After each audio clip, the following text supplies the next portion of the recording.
Avec 5 étoiles à leur actif, un parcours riche et dense, ainsi que tout un pays chaud pour les soutenir, les Lions indomptables sont devenus au fil des années une équipe incontournable en Afrique.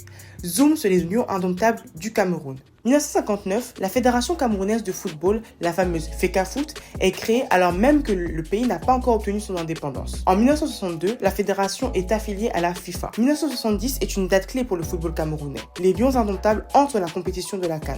2 ans plus tard, le Cameroun accueille pour la première fois la coupe et de là sont construits les stades Omnisport à Yaoundé et de la réunification à Douala. Les années 70 ne sont pas les années les plus glorieuses de l'équipe. En effet, elle aussi des défaites, en 73 face au Zaïre, en 77 contre le Congo et en 79 face à la Guinée. Les années 80, elles, voient la naissance d'une décennie plutôt dorée. En 1982, les Lions sont qualifiés à la Coupe du Monde et en 1984, elle gagne la CAN en Côte d'Ivoire. C'est cette année-là qu'elle gagnera sa première coupe puis renouvellera cela 4 ans plus tard.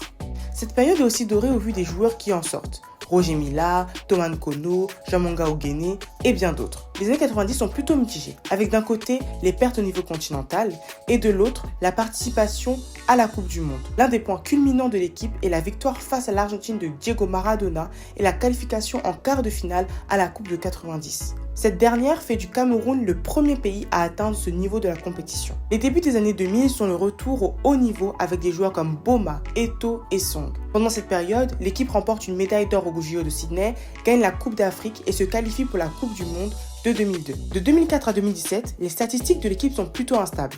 Défaite entre 2004 et 2006, finaliste à la CAN 2008, défaite à la CAN 2010. Un parcours plutôt décevant aux Coupes du Monde de 2010 et 2014. Cependant, l'équipe remonte en 2017 avec sa victoire à la CAN et obtient aussi l'organisation de la CAN 2022. Pour notre prochaine vidéo spéciale CAN, nous allons revenir sur le parcours des Léopards du Congo.